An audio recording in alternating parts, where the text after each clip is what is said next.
Bercy qui nous promet donc un léger gain de pouvoir d'achat pour l'an prochain pour les ménages. Difficile à croire vu l'inflation et la flambée des prix. Bonjour Marc.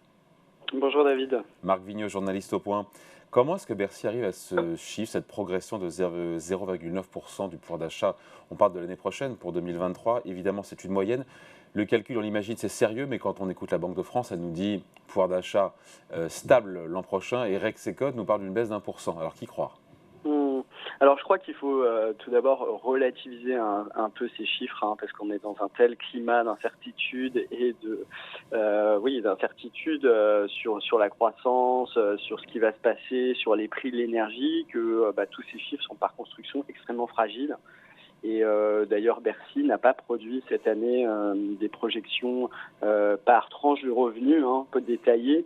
Donc en fait, il faut vraiment prendre ce chiffre avec des pincettes. En fait, l'optimisme de Bercy est axé sur le fait qu'il table encore sur 1% de croissance, ce qui est assez optimiste. 1% de croissance, ça fait forcément plus d'emplois, plus d'activités. Et donc, il faut voir que ce n'est pas l'État qui crée le pouvoir d'achat des gens, c'est aussi la dynamique de l'emploi, la dynamique des revenus dans les entreprises. Et donc, forcément, s'il y a un peu plus de croissance, il y a un peu plus de revenus qui sont distribués. Et puis après, Bercy fait valoir qu'il y a un bouclier tarifaire assez puissant, et même si l'année prochaine les prix vont augmenter du gaz et de l'électricité vont augmenter de 15%, ça va quand même permettre de préserver un peu les revenus des gens. Par ailleurs, il y a les revalorisations de prestations sociales, les revalorisations du point d'indice des fonctionnaires qui vont arriver en année pleine.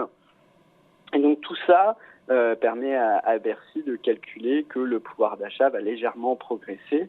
Il faut faire attention, quand on parle de pouvoir d'achat, il y a plusieurs indicateurs, et notamment il y a l'indicateur qu'on appelle le pouvoir d'achat par unité de consommation, c'est-à-dire en tenant compte des gens qui sont dans votre foyer. C'est-à-dire que c'est pas la même chose si on habite avec plusieurs personnes, avec plusieurs enfants, si on peut partager les charges de la vie courante avec une autre personne, par exemple en couple, ou si on a une famille monoparentale. Et donc là, si on prend cet indicateur-là, sans doute que même les chiffres de Bercy qui n'ont pas été publiés seraient moins favorables, en fait, parce qu'il y a chaque année des gens qui décohabitent et qui habitent plus seuls ou avec des enfants. Et dans ces cas-là, le pouvoir d'achat, forcément, en moyenne, il se dégrade un peu plus. Donc voilà, je crois qu'il ne faut vraiment pas surinterpréter ce chiffre. Il dépend de beaucoup d'hypothèses qui sont extrêmement fragiles. Mais en tout cas, a priori, Marc, pas de baisse du pouvoir d'achat, si ce n'est que tout ça est assis sur une croissance d'1% l'an prochain. Évidemment, beaucoup d'économistes doutent, et même le gouvernement parle de prévisions d'été volontaristes. Mais voilà, en tout cas, pas de baisse a priori, sauf mauvaise surprise, de pouvoir d'achat en moyenne.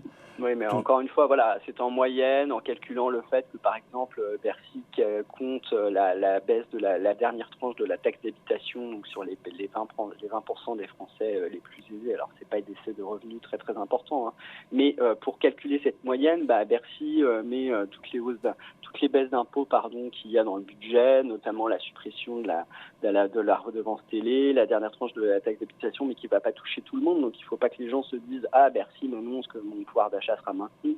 Il peut y avoir en plus le ressenti et la différence avec la réalité. Et en plus, ce n'est qu'une moyenne. Et par ailleurs, cette année en plus repose sur des hypothèses qui sont extrêmement incertaines. C'est très difficile dans une conjoncture très incertaine de prévoir ce qui va se passer exactement sur le pouvoir d'achat.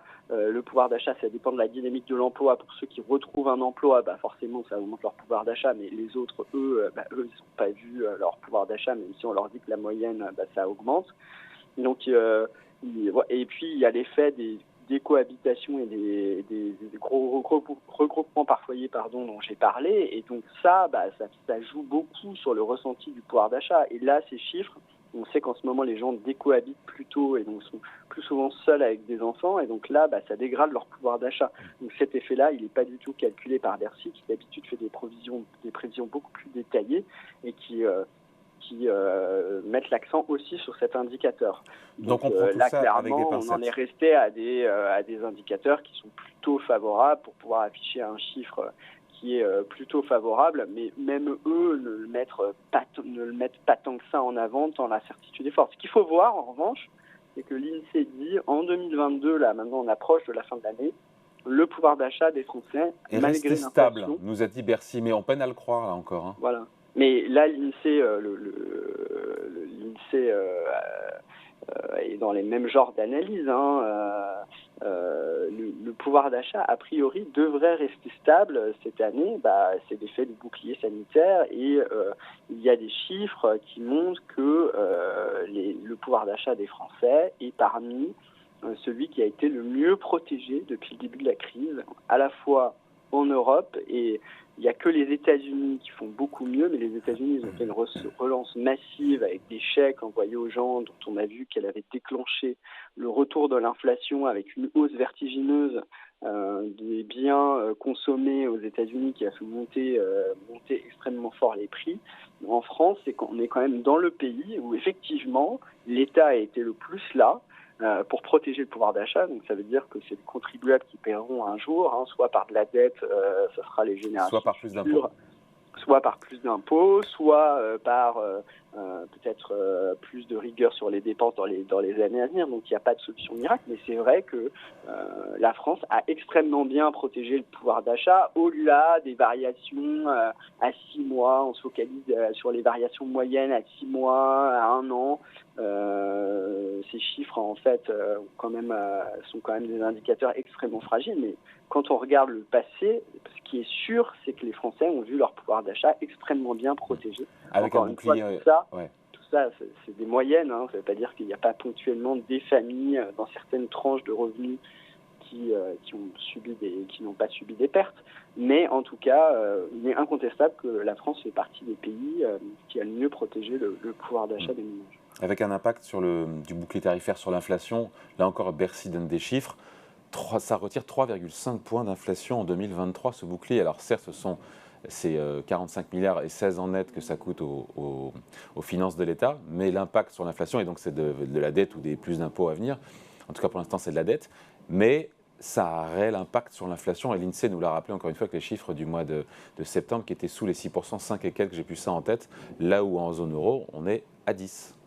Bien sûr, parce que les prix de l'énergie, c'est une grosse part de l'origine de l'inflation. Et encore, ça, je crois que les chiffres que vous citez ne tiennent pas compte des effets indirects du bouclier sur les autres prix. C'est-à-dire que quand il y a des gens qui sont protégés, des entreprises les plus petites en tout cas, qui sont protégées jusqu'à présent de la hausse des prix de l'énergie, elles ne répercutent pas dans leurs prix finaux les hausses qu'elles n'ont pas subies. Et donc, en fait, ça limite la diffusion des hausses de prix dans le reste de l'économie. Donc ça veut dire que d'autres prix auraient plus augmenté. Donc ça, c'est même pas calculé directement. Donc effectivement, ce bouclier tarifaire protège énormément. Mais là, encore une fois, sur 2023, les chiffres de Bercy sont extrêmement fragiles puisqu'ils reposent sur des hypothèses de prix qui sont extrêmement élevés. On peut espérer que les prix sur le marché vont se calmer, que la Commission européenne, au niveau européen, on va prendre des mesures qui permettent de plafonner le prix du gaz, même si pour l'instant l'Allemagne s'y oppose. Et donc dans ces cas-là, le bouclier tarifaire n'aura pas autant d'effets qu'annoncé. C'est parce que là, le Bercy prend des hypothèses de prix qui sont sérieuses, qui sont liées à ce qu'ils ont observé là en tendance sur les prix fin 2022, mais on ne sait pas du tout quelle sera la tendance de prix en 2023. Donc si les prix continuent à être extrêmement élevés, voire continuent à augmenter, effectivement le bouclier aura des effets énormes pour protéger le pouvoir d'achat par rapport à une situation qui aurait été extrêmement dégradée.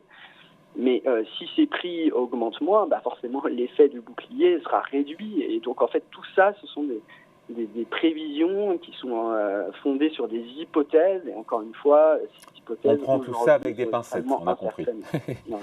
Allez, merci beaucoup. Explication signée Marc Vigneault, journaliste au Point. Merci Marc, bonne journée. Merci David, au revoir.